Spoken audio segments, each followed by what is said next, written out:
জলবায়ু পরিবর্তনের অভিঘাতে যখন বিশ্বের কোটি কোটি মানুষের জীবন ও জীবিকা হুমকির মুখে, তখন আর প্রতিশ্রুতির কথা নয়, কাজে প্রমাণ দেওয়ার সময় এসেছে। এমনই বার্তা দিয়ে বিশ্ব নেতাদের জলবায়ু অঙ্গীকার বাস্তবায়নের আহ্বান জানিয়েছেন প্রধানমন্ত্রী তারেক রহমান। তিনি বলেন, আজকের সিদ্ধান্তই নির্ধারণ করবে আগামী প্রজন্ম কতটা নিরাপদ পৃথিবী পাবে। তাই ভবিষ্যৎ রক্ষায় এখনই প্রয়োজন কার্যকর পদক্ষেপ ও বৈশ্বিক ঐক্য।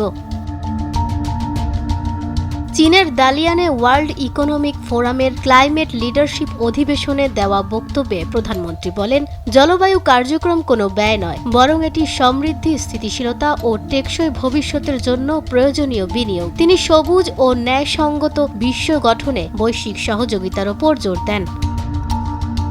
প্রধানমন্ত্রী বলেন, কোনো দেশ একা জলবায়ু সংকট মোকাবেলা করতে পারবে না। এজন্য প্রয়োজন প্রযুক্তি, অর্থায়ন ও অংশীদারিত্ব। COP31 ও COP32 সামনে রেখে তিনি ক্ষয়ক্ষতি তহবিল দ্রুত বাস্তবায়ন, সহজলভ্য জলবায়ু অর্থায়ন এবং প্রযুক্তি হস্তান্তরের আহ্বান জানান।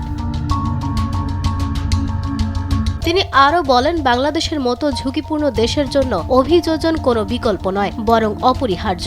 উন্নয়নশীল দেশগুলোর প্রয়োজনের তুলনায় বর্তমান বৈশ্বিক জলবায়ু তহবিল এখনও অপ্রতুল বলেও উল্লেখ করেন তিনি। জলবায়ু সহনশীল বাংলাদেশ গড়ার লক্ষ্যে সরকারের নানা উদ্যোগ তুলে ধরে প্রধানমন্ত্রী জানান, আগামী 5 বছরে প্রায় 20,000 কিলোমিটার নদী ও খাল খনন, পদ্মা ব্যারেজ নির্মাণ এবং তিস্তা ব্যারেজ আধুনিকায়নের পরিকল্পনা নেওয়া হয়েছে।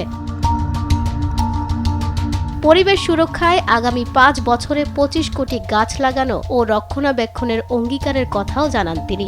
এক শিক্ষার্থী এক গাছ কর্মসূচির মাধ্যমে বনাঞ্চল বৃদ্ধি, জীববৈচিত্র্য রক্ষা এবং সবুজ কর্মসংস্থান তৈরির উদ্যোগ নেওয়া হচ্ছে। পাশাপাশি 2030 সালের মধ্যে নবায়নযোগ্য উৎস থেকে 20% বিদ্যুৎ উৎপাদনের লক্ষ্য নির্ধারণ করা হয়েছে। প্রধানমন্ত্রী বলেন, বিশ্বের শীর্ষ 100টি লিড সনদপ্রাপ্ত কারখানার মধ্যে 69টি বাংলাদেশের। পাট পণ্য, বৈদ্যুতিক যানবাহন, কার্বন বাজার ও বর্জ্য ব্যবস্থাপনায় নতুন উদ্যোগের কথাও তুলে ধরেন তিনি।